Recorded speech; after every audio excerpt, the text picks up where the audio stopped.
La fertilidad de un suelo, que en definitiva es la capacidad de aportar nutrientes a las plantas que están sustentando y de proporcionarle al mismo tiempo una estructura adecuada que retenga agua suficiente, que haya una atmósfera para que ahí los procesos puedan funcionar y la vida pueda funcionar.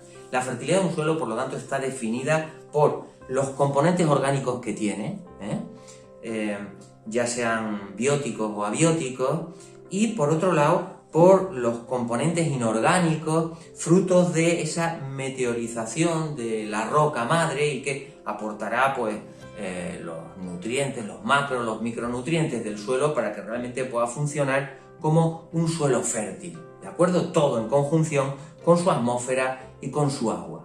En el suelo ocurren miles de historias, pero para contaros todas esas películas que ocurren ahí, en el interior del suelo, fijémonos en una hoja cualquiera en otoño y vayámonos de viaje con ella. Pues si seguimos el viaje de las hojas, por ejemplo en una estación otoñal, pues nos daremos cuenta de la cantidad de carbono que va absorbiendo el suelo. Toda esta cantidad de hojarasca se irá incorporando en un suelo y se mezclará con los componentes inorgánicos y conseguiremos que sea un suelo fértil, un suelo vivo. En un suelo se producen muchos procesos.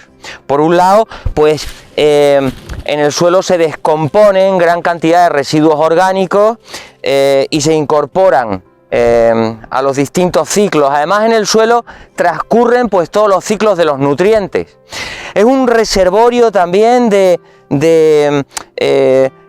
para evitar el problema que pueden generar pues pesticidas, contaminantes químicos, tampona también el pH, en fin, en el suelo se producen un montón de procesos y por lo tanto es un sistema muy vivo. Toda la materia orgánica que me está rodeando poco a poco se irá descomponiendo y se irá incorporando. La materia orgánica es una molécula muy compleja, que además muy lábil, se descompone con facilidad y además la ruptura de la materia orgánica es un proceso exotérmico. Poco a poco la materia orgánica, merced a los microorganismos que hay en el suelo, pues se va rompiendo y al final pues van quedando pedacitos mucho más estables que serían los ácidos húmicos.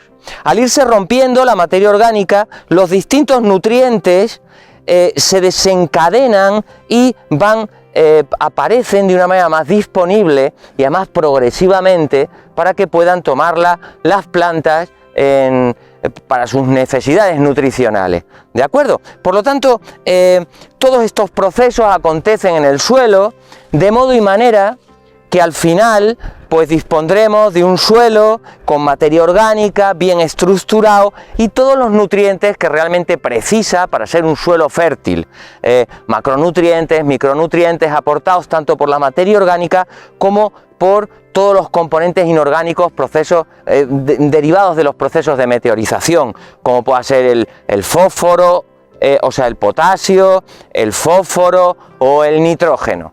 Estamos por lo tanto viajando desde la copa de los árboles hasta el suelo en este ciclo continuo que garantiza el sustento de los ecosistemas. Si regresamos a nuestra huerta, en la huerta hay que intentar imitar un poco a la naturaleza. Uno de los problemas de los suelos es precisamente el agotamiento, es decir, que extraemos nutrientes pero no los aportamos, extraemos materia orgánica pero no la aportamos, los suelos se compactan, se apelmazan y se empobrecen de todos esos nutrientes que son fundamentales. Por eso debemos imitar un poco ese ciclo natural y aportar materia orgánica a nuestra huerta. Una de las maneras pues es a través de la elaboración del compost.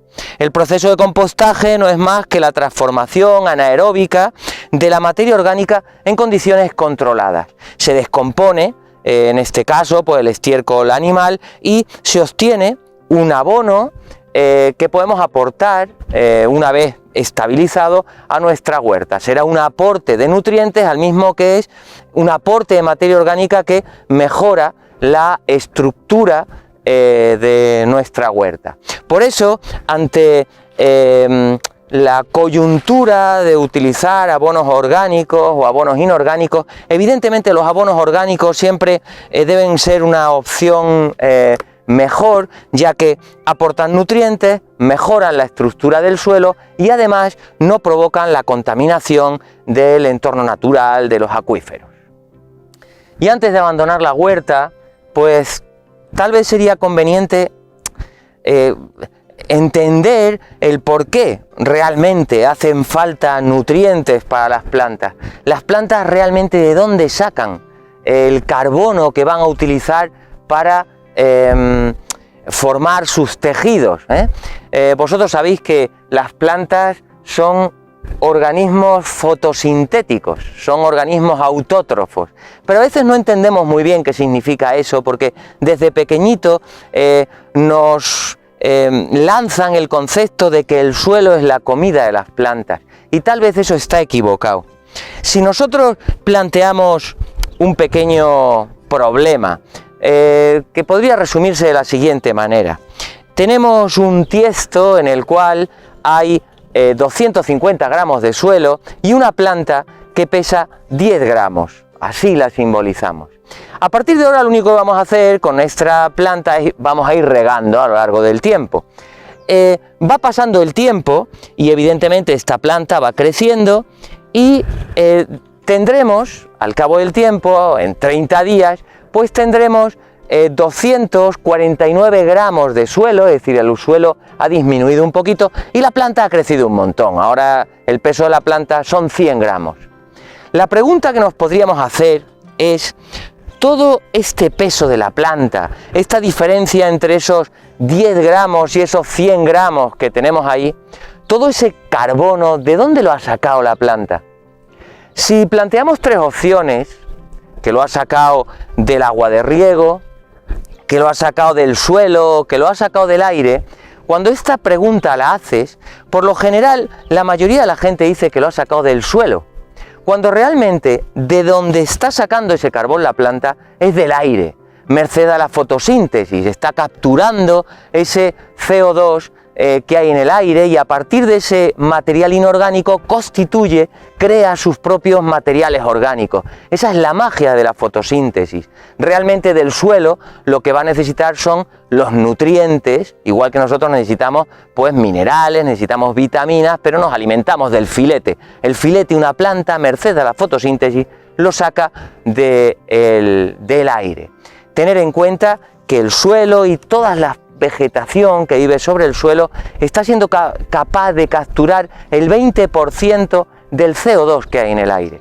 En ese sentido, un suelo saludable, con una vegetación saludable, también es una manera de frenar el principal problema ambiental que tenemos, que es el cambio climático.